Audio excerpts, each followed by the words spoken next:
quoi est fait notre psychisme? Alors, vous avez un ouvrage qui est un ouvrage de référence et je vous conseille vraiment de l'étudier, du début jusqu'à la fin. Ça s'appelle les Shmoné Pratim, le traité des 8 chapitres en français, c'est un nom un petit peu universitaire tel quel.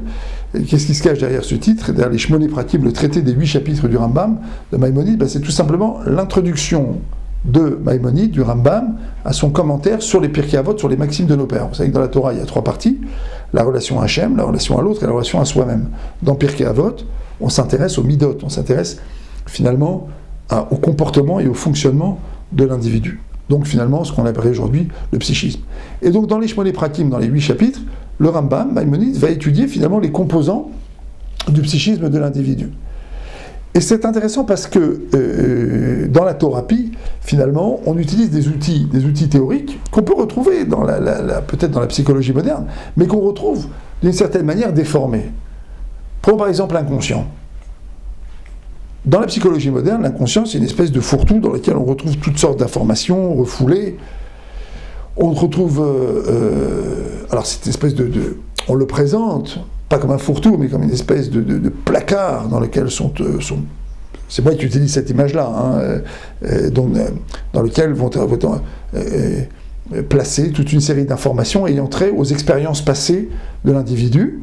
D'accord? Ça a même trait parfois au refoulé, ce sont des choses qu'on refoule et qu'on masque. Pour nous, par exemple, pas du tout. Ce qu'on appelle le tat-mouda, l'inconscient, ou le bilti-mouda, le non-conscient, le subconscient, ça a trait également à la neshama de l'individu, à sa partie divine, et à ce que la neshama a été dans le monde dans lequel elle a vécu avant de venir dans le corps de l'individu. C'est ça le subconscient. Et c'est également ce que l'individu a, comme nous le dit la Gemara dans Nida, ce que l'individu a étudié comme Torah avant de venir dans ce monde. C'est même dans le langage de la Gemara Megillah, à la page 3a, le Mazal. Alors le Mazal là-bas, on fait référence là-bas à une vision que Daniel a eue et que d'autres qui étaient autour de lui, Chagai, Malachi, Zecharia, n'ont pas vu. Mais il est indiqué dans la Gemara et dans le texte également, le texte du prophète, qu'ils ont eu peur. Daniel a vu, eux n'ont pas vu, mais ils ont eu peur. Et la Gemara dit, eux n'ont pas vu, mais leur Mazal a vu. Et Rashi explique que c'est le Mazal. Il dit le Mazal, c'est le Sar, l'ange qui accompagne chacun d'entre nous. Il y a donc des forces que nous ne maîtrisons pas, que nous ne connaissons pas, mais qui perçoivent, nous dit le Harizal, à la fois des événements passés, mais également des forces présentes que nous ne voyons pas avec nos yeux, mais que nous sentons, et également qui ont l'intuition d'événements futurs. Alors ici, on n'est pas dans la mystique juive, on est dans la Gemara. La Gemara, Megillah, page 3, qui parle là-bas du Mazal, c'est Rashi qui commente, et qui explique que le Mazal, c'est le Sar, c'est l'ange qui accompagne chacun d'entre nous. Il y a donc des forces subconscientes, inconscientes, qui ont trait à des choses extrêmement profondes, c'est la Neshama, ce qu'elle a été avant de venir, et également des choses qui nous accompagnent, mais qui sont au-delà de notre seuil de perception.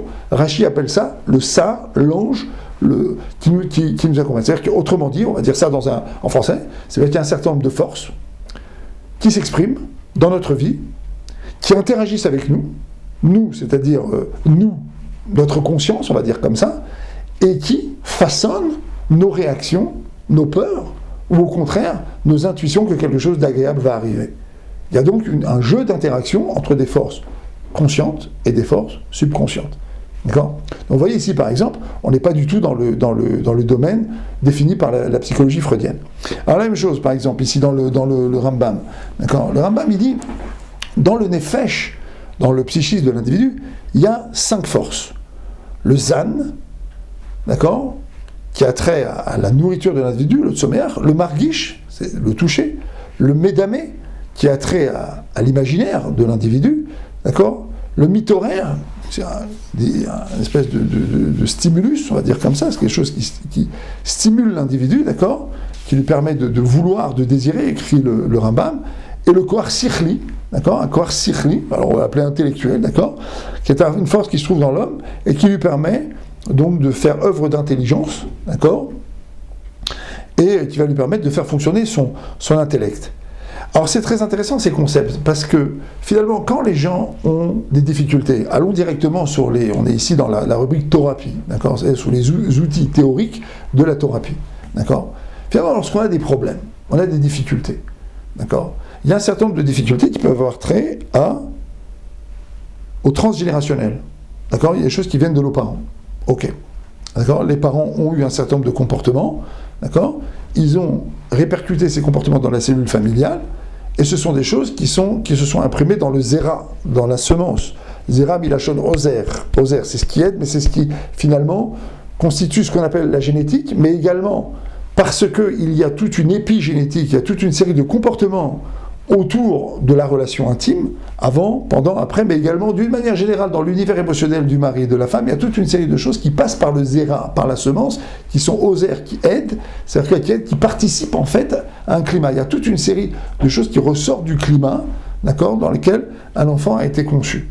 Et le Ramban, Nachmanide, donc développe ce sujet-là, on le retrouve dans Parashat Vayetze, d'accord, où on nous dit qu'il y a Yaakov pensait être avec Rachel, et donc il pensait concevoir Yosef, mais en fait il était avec Léa, il a conçu Réhouven, et donc en fait effectivement Réhouven va avoir un droit d'aînesse très problématique et qu'il va finir par perdre.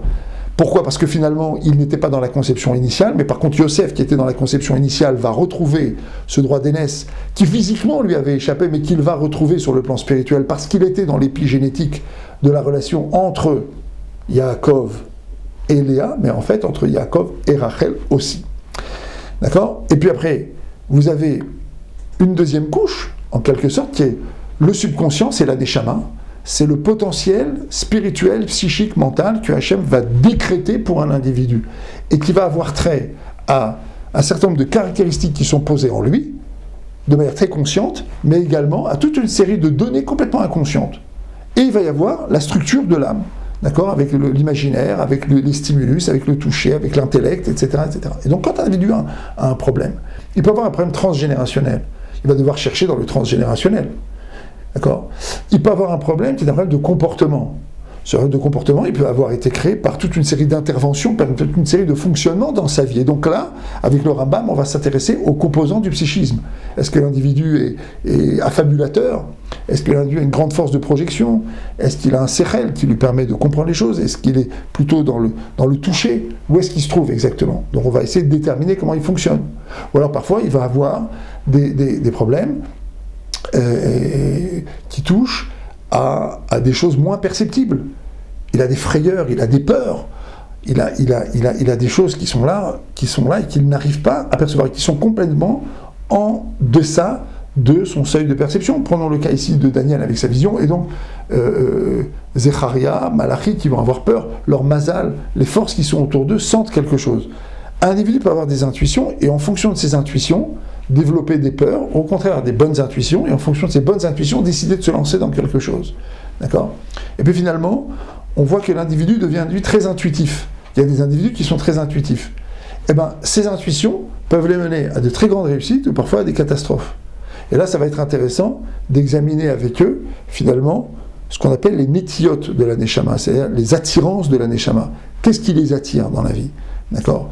Et donc, vous voyez qu'on a ici une série d'outils théoriques, qui sont des outils théoriques complètement passionnants, pour comprendre le psychisme de l'homme. Ils ont été donnés par le Rambam Maïmonide il y a 1000 ans.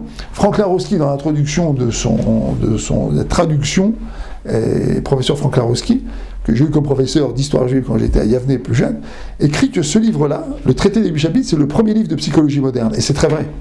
Et c'est très très vrai. C'est un livre qui explore le psychisme humain avec une modernité qui ne faillit pas, qui ne se dément jamais.